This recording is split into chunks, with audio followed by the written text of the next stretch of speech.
انہوں نے بھی وہاں پہ ریزلمنٹ دکھائی. ڈاکٹر فاروق صاحب تھے, حسنین مسعودی صاحب تھے, اور میری حسنین مسعودی صاحب سے بات ہوئی. انہوں نے کلیئرلی وہاں پہ بولا ہے کہ جو ان کو اوپینین دینا ہے بائی 31 دسمبر, اس میں بھی ہم کلیئرلی یہی مینشن کریں گے کہ جس طریقے سے یہ رپورٹ بنایا گیا ہے یہ اس فارم میں ہم کو ایکسیپٹڈ نہیں ہے. ہم وی آر ناٹ اگینسٹ, ہم ریزرویشن کے خلاف نہیں ہیں, مگر ہم یہ بھی ایکسیپٹ نہیں کریں گے کہ ایک پروونس کے ساتھ زیادتی ہو, وہ ہم کو قابل قبول نہیں ہے. دیکھیے, آج آپ کو اس لیے مدعو کیا گیا کیونکہ آج جو ایک رپورٹ شائع ہوئی ہے جو تمام سوشل میڈیا پلیٹ فارم پہ اس ٹائم پہ وائرل ہے ریگارڈنگ ڈیلیمیٹیشن کمیشن کی, جس میں یہ بتایا جا رہا ہے کہ 6 سیٹیں جموں ڈویژن کو اور 1 سیٹ کشمیر کو مل رہی ہے. اس کے سلسلے میں آج آپ کو یہاں مدعو کیا اور آپ کے سامنے نیشنل کانفرنس کا سٹینڈ رکھنا چاہتا ہوں, جو کہ یہ ہے کہ ان اٹس کرنٹ فارم یہ رپورٹ نیشنل کانفرنس کو قابل قبول نہیں ہے.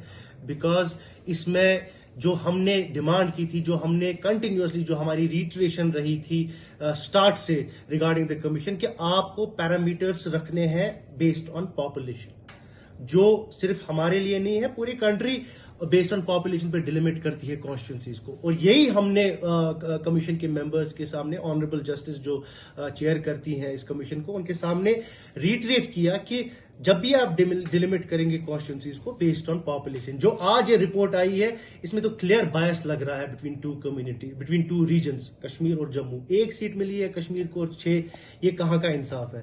تو یہ ہم کو ایکسیپٹیبل نہیں ہے. آج ہمارے ممبر حضرات, انہوں نے بھی وہاں پہ ریزلمنٹ دکھائی. ڈاکٹر فاروق صاحب تھے, حسنین مسعودی صاحب تھے. اس ڈرافٹ پرپوزل کو جو آج رکھا گیا ہے اس میٹنگ میں, کیونکہ یہ قانون کے مطابق نہیں ہے, یہ مینڈیٹ کے مطابق نہیں ہے جو ڈیلیمیٹیشن کمیشن کا مینڈیٹ تھا. اور یہ بھی بدقسمتی کی بات ہے کہ آج جو بیان سامنے آیا کہ نیشنل کانفرنس نے مبارکبادی جو دی ہے کمیشن کی ورکنگ کو اور سہمتی اس کے ساتھ جتائی ہے.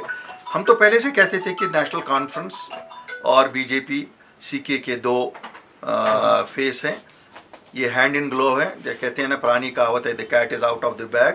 آج یہ صاف ظاہر ہو گیا ہے کہ پی اے جی ڈی جس کی فاروق صاحب سربراہی کر رہے ہیں, اور وہاں جو میٹنگ میں آج انہوں نے وہاں دوسری ٹوپی لگا کے شرکت کی, نیشنل کانفرنس کی ٹوپی لگا کے.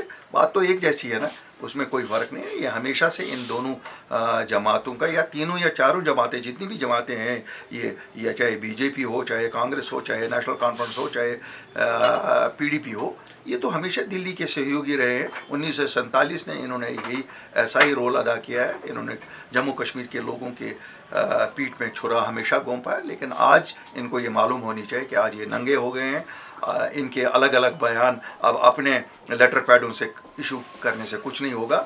لوگ سمجھ گئے ہیں کہ دلی کے اصل کار فرما یہی ہیں, اور ان کی پوری کوشش ہے کہ یہ پھر ایک بار عوام کو دھوکہ دے کے وہاں بی جے پی کو جتائیں اور یہاں خود جیتیں, تاکہ ملی جلی سرکار ان کی ہو. انشاءاللہ اللہ کے فضل سے جموں کشمیر کے لوگ بالغ ہو چکے ہیں, وہ ان کو اس سازش میں کامیاب نہیں ہونے دیں گے. اور اپنی پارٹی لوگوں سے اپیل کرنا چاہتی ہے کہ اس وقت اپنے جذبات پہ قابو رکھیے اللہ کے فضل سے, اور آپ کی دعاؤں اور آپ کو طاقت کا سرچشمہ مانتے ہوئے ہم یہ کہتے ہیں کہ we will also appeal against implementation of this decision. اور ہم گورنمنٹ آف انڈیا سے امید رکھتے ہیں کہ وہ انٹروین کریں گے اور جو حق ہے جموں کشمیر کے لوگوں کا وہ بحال کیا جائے. دونوں ریجنز کے لوگوں سے اپیل ہے کہ وہ ایک دوسرے کے خلاف کوئی ایسی چیز نہ کریں جس سے امان کی صورتحال خراب ہو جائے. اس کی بیسس دراصل پاپولیشن ہونی چاہیے, وہ کہیں پہ بھی لگتا ہے انہوں نے کنسیڈریشن میں نہیں لی ہے.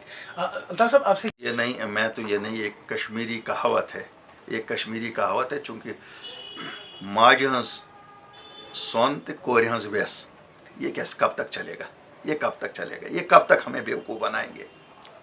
پی اے جی ڈی کا صدر اور یہاں سے اس کی نائب صدر کہتی ہیں ہمیں تو معلوم تھا. پھر اگر معلوم تھا کیوں اپنے صدر کو وہاں جانے دیا, پی اے جی ڈی کا سربراہ کو کیوں جانے دیا؟ ابو باجی چھوڑیے یہ مذاق, اب بہت مذاق ہوا, بہت بچے مر گئے اب یہاں. شکریہ. ہم نے بھی سنا ہے کہ جو پروپوزلز ڈیلیمیٹیشن کمیشن نے دیے ہیں جموں کشمیر میں ڈیلیمیٹیشن کے حوالے سے, وہ بالکل اسی چیز کی عکاسی کرتے ہیں جو ہمارا موقف اول سے رہا ہے، جس میں ہم نے یہ کہا تھا کہ دال میں کچھ کالا ہے، جس میں ہم نے یہ کہا تھا کہ یہ جو پوری ایکسرسائز جموں کشمیر میں کی جا رہی ہے یہ دراصل بی جے پی کی ایما پہ کی جا رہی ہے، ان کے کہنے پہ کی جا رہی ہے، ان کے جو سیاسی گولز ہیں ان کو اچیو کرنے کے لیے کی جا رہی ہے۔ اور یہی وجہ ہے کہ جو پروپوزل آیا ہے جس میں کہا یہ جا رہا ہے کہ کشمیر کو 1 سیٹ دی جائے گی، جموں میں 6 سیٹیں دی جائیں گی، جو کسی تناسب سے صحیح نہیں ہے۔ پاپولیشن سینسس کو آپ دیکھ لیجئے، اس کا کوئی جسٹیفیکیشن نہیں بنتا۔ دراصل جو کور ایجنڈا ہے بی جے پی کا اور آج کی حکومت وقت کا، وہ یہی ہے کہ جموں کشمیر کے عوام کو اور ڈیوائیڈ کیا جائے ریجنل بیسس پہ، ریلیجن کی بیسس پہ۔ اس کمیشن نے اسی گول کو پائے تکمیل تک پہنچانے کے لیے کام کیا ہے، اور جو اپریہنشن ہم نے بحیثیت پارٹی، ہماری پارٹی پریزیڈنٹ محبوبہ مفتی صاحبہ نے فرسٹ ڈے سے ایکسپریس کیے تھے، ظاہر کیے تھے اس کمیشن کو لے کے، ان کے منصوبوں کو لے کے، اور جو کچھ یہ کرنے کی کوشش کر رہے تھے ان کو لے کے، اس پہ آج کہیں نہ کہیں ایک مہر ثبت ہو گئی ہے۔ لیکن ہم بحیثیت پیپلز ڈیموکریٹک پارٹی اس کو کمپلیٹلی ریجیکٹ کرتے ہیں، اور ہمارے لیے، جموں کشمیر کے عوام کے لیے یہ کسی بھی قیمت میں ایکسیپٹیبل نہیں ہے، اور ہم اس کو ریجیکٹ کرتے ہیں۔